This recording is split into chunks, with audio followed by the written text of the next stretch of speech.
KTLK, Abe 1150. It is your voice. I'm David Cruz. Glad to have you here.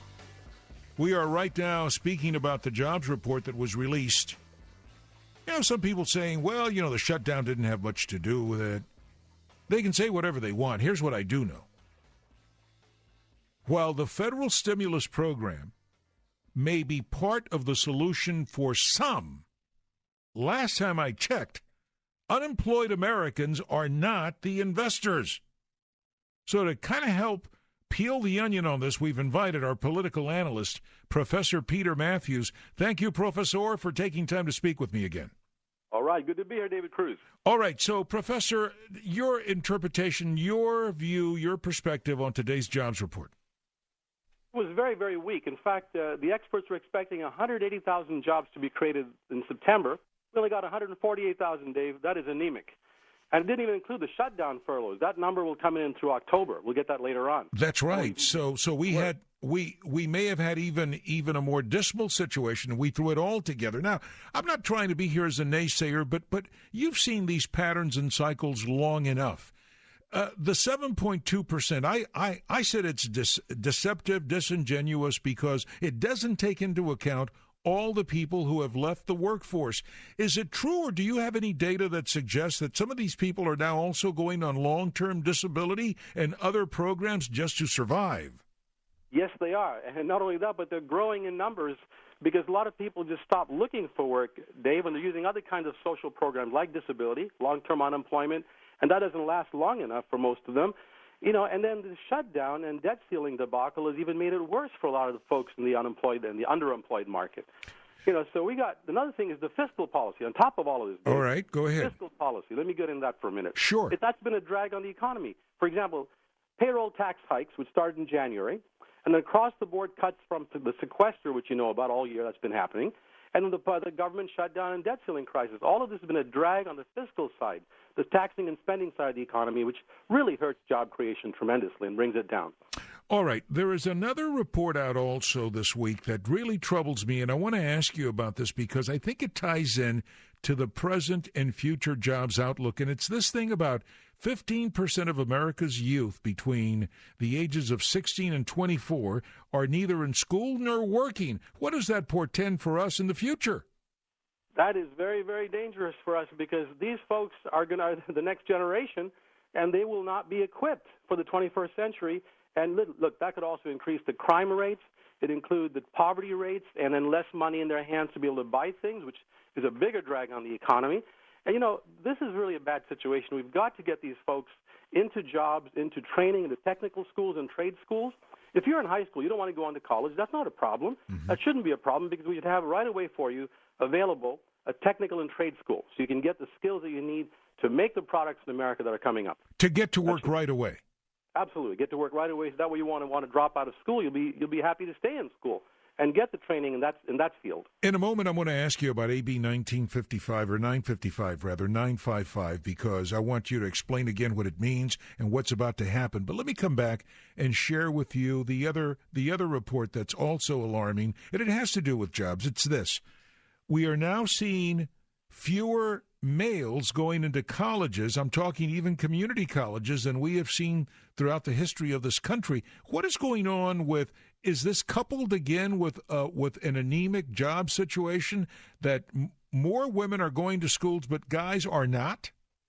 It is a very dangerous trend. It's like 57% of college students are female and 43% are male, and that's a problem for males and for the society as a whole. Because that means that these young men are dropping out of college.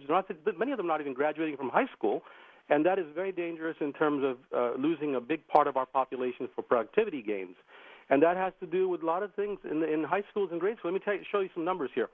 In this 100 Girls project, the 100 girls in special ed, and there are 217 boys in special ed.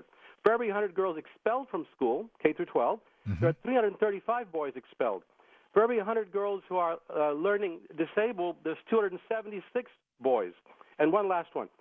For every 100 girls emotionally disturbed, there are 324 boys. So there's a big imbalance in the K through 12 situation, David, between boys and girls, and that translates into the problem in college. Do you think that maybe iPads could fix that?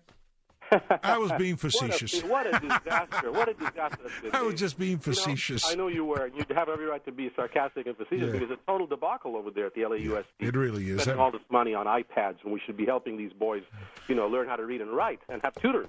So let's get into this. Let's get into AB 955. It's so important, and you are in a community right there in Long Beach that has a firsthand taste of what that might mean. Tell me what 955 is about and why our listeners should care. Well, today is a very important day because at Long Beach City College, there's going to be a vote taken at 5 o'clock by the Long Beach City College Board of Trustees to implement AB 955. Long Beach City College will be the first college to do it and the cutting-edge college to do it.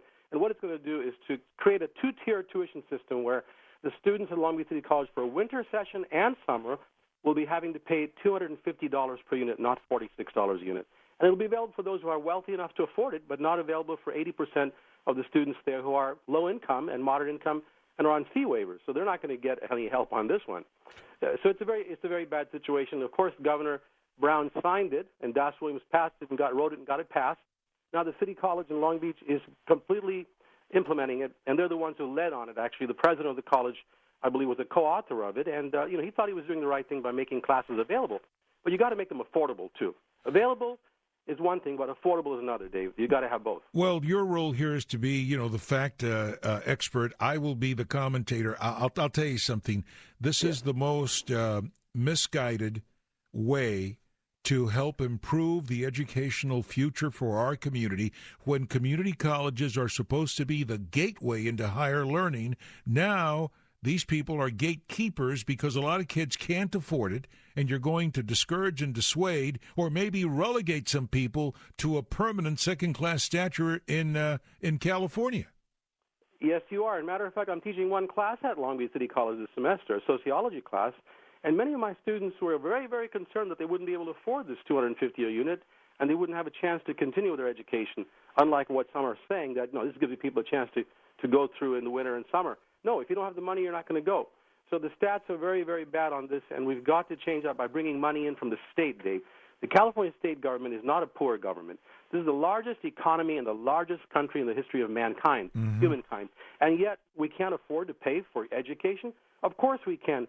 And to do that, we have to really close some of the unproductive corporate tax loopholes and bring the funding in. For example, I mentioned this before on the show. Facebook, companies like Apple are not paying taxes on billions of dollars in profits because of legal state-level loopholes.